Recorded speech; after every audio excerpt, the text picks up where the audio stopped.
Bueno, como les habíamos anunciado antes de la pausa, nos vamos a meter en la entrevista central aquí en BTV Noticias, siguiendo muy atentos lo que está sucediendo allí en el Gran Premio José Ramírez, el hipódromo de Maroñas, donde de un momento a otro el presidente de la República, Luis Lacalle Pou, estaría por llegar. En caso de que así suceda, vamos a ir obviamente con las líneas allí a Maroñas. Nicolás Albertoni, el subsecretario del Ministerio de Relaciones Exteriores, pero está de ministro interino, ¿no? Sí, por estos días. Lo que tenía entendido sí. Ayer. Sí, pasa mucho con los viajes del ministro. Naturalmente es un área en la que el 1 y 2 claro, juegan mucho, pero sí, por estas horas sí, efectivamente. Bueno, en las últimas horas, en el día de hoy, se produjo el rompimiento de relaciones entre Paraguay y Venezuela. De hecho, hay una orden del gobierno paraguayo de retirarlo del personal diplomático venezolano en 48 horas, media espejo. Pero claro, Paraguay no es un país más, es un país integrante del Mercosur. Sí. ¿Cómo observan esta situación y si el Mercosur tiene pensado analizar este tema? Sí. Bueno, que ha estado en el ámbito de Mercosur, ha estado más o menos. Uruguay siempre ha mencionado de que era importante que estén declaraciones, a veces por cercanía o no a la línea que quería proponer en el caso Uruguay, también después se ha sumado Argentina. No siempre hubo consenso entre los cuatro para que exista una mención común de Mercosur, porque el tema ha estado. Más allá de eso, Nicolás, Uruguay ha sido clarísimo desde el principio.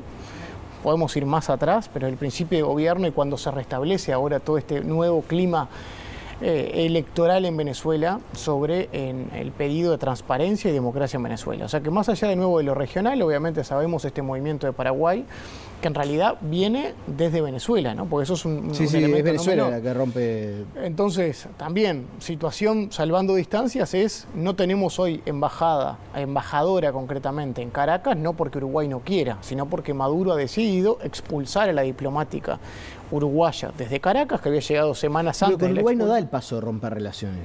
Bueno, allá Maduro. Sí es verdad que Paraguay dio un paso ahora de reconocimiento formal de que el presidente será Edmundo González, lo cual lo semántico cuenta por estas horas, porque nosotros entendemos efectivamente que el presidente legítimamente electo ha sido Edmundo González, pero estamos esperando al 10 de enero. Obviamente que las señales no van hacia allá, pero estrictamente en lo institucional, y es el camino que nos tenemos que manejar nosotros. Estamos esperando qué acontece el 10 de enero, si hay un cambio de mando o no, y ahí tomaremos obviamente posiciones hacia adelante de cómo nos posicionaremos en ese sentido. O sea, pero a ver, esto es importante porque es un punto, me parece, el neurálgico de esta situación. Uruguay no ha reconocido institucional y oficialmente todavía a Edmundo González como presidente electo de Venezuela, esperando lo que suceda el 10. Bueno, el presidente legítimamente electo, hoy el rótulo diplomático y de hecho el carácter en el que viene el país, el presidente legítimamente electo tras la elección de julio pasado. Ese es el rótulo. Después, cuando uno es presidente asumido, es cuando la Constitución lo establece, que es el 10 de enero establece la Constitución que debe haber un cambio de mando. Uruguay hoy lo entiende como no hay otra forma, de hecho, de entenderlo. Hasta Estados Unidos, por estas horas, en la reunión con Biden, lo entiende como el presidente legítimamente electo. Algunos no han llegado hasta ahí, otros países de América Latina dicen, bueno, hasta no ver las actas de ambos lados, o siguen reclamando las actas a Maduro, como que si hubiera alguna señal e intención de que las dé. Pero de nuevo, con la evidencia que hay sobre la mesa, que para Uruguay y el gobierno uruguayo hoy es clarísima de que el ganador fue Edmundo González, es el presidente legítimamente electo. El 10 de enero puede suceder obviamente otro estadio, ¿no? Es decir, bueno, si efectivamente asume Edmundo González o no.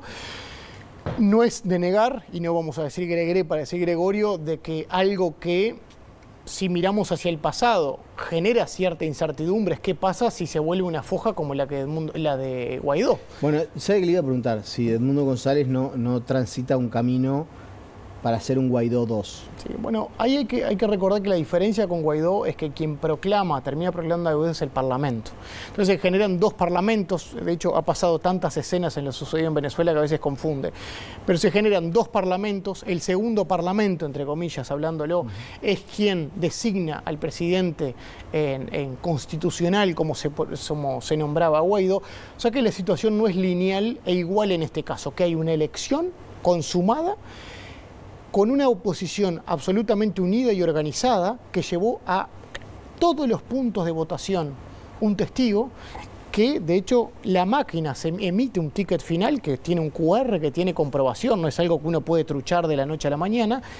El 85% de esos tickets están escrutados, vamos a decir, los tiene la oposición, Y es lo que entendemos como una evidencia, a diferencia del régimen, que no está mostrando nada más que 2 porcentajes, de que hay una evidencia abrumadora hacia Edmundo González. Por eso la situación desde el vamos es diferente. Pero es innegable que si mañana se autoproclama un presidente, entramos en grises que efectivamente pueden generar una incertidumbre. Si el 10, el régimen, impone en el cargo a Nicolás Maduro como presidente reelecto, queda consolidada institucionalmente la dictadura. Efectivamente, ya estamos ante una dictadura, estaríamos ante una extensión, ¿no? Y así señales que se podían haber dado con una elección, con también, bueno, más o menos estas situaciones lamentables, pero si hay un traspaso de mando, algún indicio de diálogo hacia un traspaso de mando, pero si no estaríamos claramente, se estaría consolidando una dictadura ya existente que, bueno, está decidida a permanecer en el tiempo y con un eslabón más, que está con algunos elementos aislacionistas bastante complejos, porque hasta los propios países, estamos hablando del Maduro, que hace semanas atrás también hablaba de forma despectiva contra un expresidente uruguayo, como el presidente Mujica, ¿no? Hablaba también en contra del gobierno de Brasil, que se ha mostrado con cierta, por lo menos, cercanía en algunos elementos a Venezuela. O sea que estamos ante un Maduro, yo creo, en su peor momento. Pero bueno, de nuevo, desde un punto de vista del gobierno no queda otra que esperar. ¿Qué va a hacer la comunidad internacional? La verdad es que yo creo que estamos llegando a un límite. Estamos llegando a un límite porque esto, Nicolás, es 50 y 50. Si uno ve las transiciones democráticas en América Latina, se dan por lo menos 2 o 3 variables. Presión internacional, pero después 2 o 3 elementos domésticos que son inevitables. Una oposición unida, que en este caso parece darse el escenario, y que las fuerzas militares, policiales, no estén alineadas al régimen. Y que haya de alguna forma algún desmoronamiento de esa fuerza impedido una transición democrática. Y ese es el segundo eslabón que uno estaría esperando el 10 de enero. De si nuevamente cuando aparecen déjà vus, que parece que siempre volvemos a foja cero, bueno, el elemento de las fuerzas militares, dónde van a estar paradas, es lo que puede ser diferente, que la verdad no lo sabremos hasta ver las manifestaciones en la calle el 9 y el día electoral importante, el día constitucional importante que va a ser el 10 de enero. Eso me parece importante porque la oposición venezolana, que legítimamente gana las elecciones, y eso parece no haber dudas, está convocando una movilización el día 9. Y hay uruguayos en Venezuela. Y como usted mencionaba en alguna de sus respuestas, la embajada uruguaya prácticamente que no está funcionando.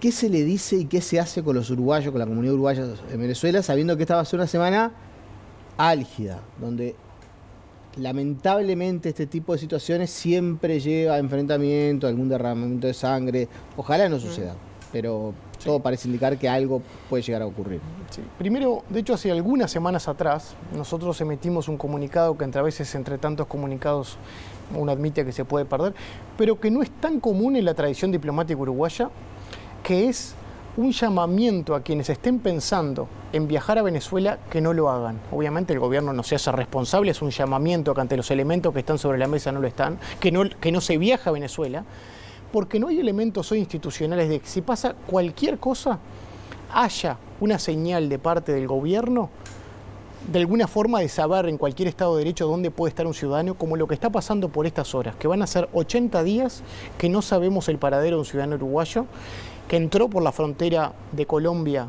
a Venezuela, por Táchira, y tenemos información primaria de que ahí sí es detenido por la policía y después no sabemos su paradero.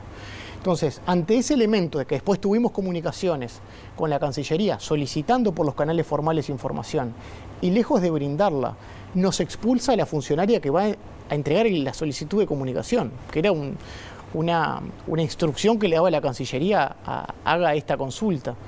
Bueno, dice que estaba cometiendo un acto impropio y la echa del país. Entonces, no tenemos elementos hoy con Venezuela en cualquier decoro de Estado de Derecho como para tener un respaldo institucional para decirle a nuestros ciudadanos que se estaría en condiciones de viajar y mañana si hay algún escenario de peligro, tener alguna respuesta. ¿Por qué lo ato a esto? Porque naturalmente hoy no es zona turística, vamos a decir lamentablemente Venezuela, pero asimismo el gobierno se ha expresado en contrario a que estamos ante un país en los elementos centrales de un Estado de Derecho no está respondiendo al decoro básico. Pero hay una comunidad grande de uruguayos en Venezuela, sí. Hay algunos uruguayos, yo conozco deportistas que viajan y trabajan en Venezuela en equipo que teníamos un número, de hecho a veces hablar de números uno se confunde por las poblaciones, pero si no me equivoco ascendían 8.000 uruguayos y es básicamente una población de hace muchos años está ahí viviendo en el país. Como salvando distancia nos ha pasado en contextos ahora de tensión con Medio Oriente, de que es una población que uno no es que está atento a traerla porque vive ahí, básicamente, obviamente siempre atento a lo que puede pasar a los compatriotas, pero se van en el caso muy extremo porque está su vivienda ahí. Pero sí lo hay, pero yo creo que eso trasciende eso, ¿no? Lo que va a pasar el 9 me parece un hecho importante porque se van a ver señales claras de si las fuerzas militares se van a oponer a los manifestantes o si vemos que hay una cierta pasividad a la manifestación, que esperemos que siempre sea en condiciones pacíficas, podemos ver que hay una señal diferente a los escenarios anteriores. Sobre el uruguayo que está desaparecido, usted lo mencionaba, que hace 80 días que está desaparecido, no se sabe nada de él. ¿No se puede solicitar, como en el caso argentino, una prueba de vida? Argentina tiene un gendarme que está detenido por el régimen y hace 2 días, durante el fin de semana, el régimen venezolano lo muestra con vida, como diciendo, acá está. Bueno, la Cancillería desde el primer momento estuvo activa en esto. Lo que hemos solicitado, primero a la Cancillería formalmente, saber su paradero. El tema es que uno puede pedir información, pero cuando uno está pegándose contra una pared y ni siquiera contestan la información inicial que preguntamos, parecería un poco ingenuo seguir preguntando a la Cancillería en eso, porque de hecho lo peor, cuando le preguntamos nos expulsa el funcionario que tenemos en la Cancillería, en la Embajada. Entonces, todo se puede hacer y efectivamente, de hecho, hemos mucho y estamos de manera reservada en contacto con ONGs, en contacto también con otros consulados de países amigos. ¿Dónde está, por ejemplo? No se sabe su paradero, lo que tenemos información ¿No está informal de que puede estar detenido en un centro de detención, pero hasta ahí podemos llegar porque obviamente es información con reserva en el sentido de que primero lo importante es su situación humanitaria. Todo lo que tenemos es información informal en el momento, nada oficial, y puede ser que uno de los escenarios que tenemos es que esté detenido en un centro penitenciario. Bueno, vamos a cambiar de tema porque si no se nos va la entrevista. La transición con Lubetkin y Sucasi, difícil pronunciarlo bien su apellido, ¿ya empezó? Bueno, tuvimos el ministro que me invitó a esa conversación, estuvimos los tres, mi sucesora Valeria Sucasi, que recordemos es embajadora en Malasia, no ha retornado todavía, básicamente por cuestiones logísticas, están en proceso de retornar ella y su familia. Pero sí con el canciller entrante, una conversación informal, no formalmente de transición, y por un viaje que tenía el canciller entrante, también por hoy su condición de funcionario de FAO, tenía que hacer un viaje, así que yo estimo que fines de enero, principios de febrero es cuando más o menos calzarían los tiempos para tener una instancia de transición. Pero la respuesta es que no lo tenemos. Son nombres técnicos. Sí. Yo a Mario ¿Me sorprendió? Bueno, sí, fue una sorpresa, digo, son 2 nombres. Bueno, lo de Valeria es alguien de la casa, de la Cancillería, pero bueno, no estaba. No lo imaginaba, vamos a decir, pero es una excelente funcionaria, lo que puedo decir, de lo poco mucho que la conozco. Y bueno, el canciller entrante es una persona del ámbito internacional, la verdad que no conozco después también ahora cómo imaginarlo como canciller, pero no dudo que su experiencia va a ser muy, muy positiva. Pero bueno, como ¿cree que el próximo periodo va a ser de recoger mucho de lo que se sembró en este? Y ojalá que sí. Nosotros la verdad que hemos hecho en materia de apertura internacional, en materia y además que esto, Nicolás, bueno, materia de posicionamiento claro sobre la defensa de los derechos humanos y la democracia, que uno esperaría una continuidad. Porque esta es un área, y no es menor decirlo, que a diferencia de otras políticas públicas, uno, no lo digo despectivamente, pero uno puede subir o bajar un impuesto, ¿no?, desde otro ministerio y tendrá un sindicato en la puerta, pero uno no cierra porque quiere un acuerdo comercial, necesita la otra parte. Entonces, la medición de esta política pública, lamentablemente, es hasta un 50% de lo que el país pudo hacer, que es subjetivo siempre. Y la verdad que nosotros entendemos que pusimos todo en la cancha.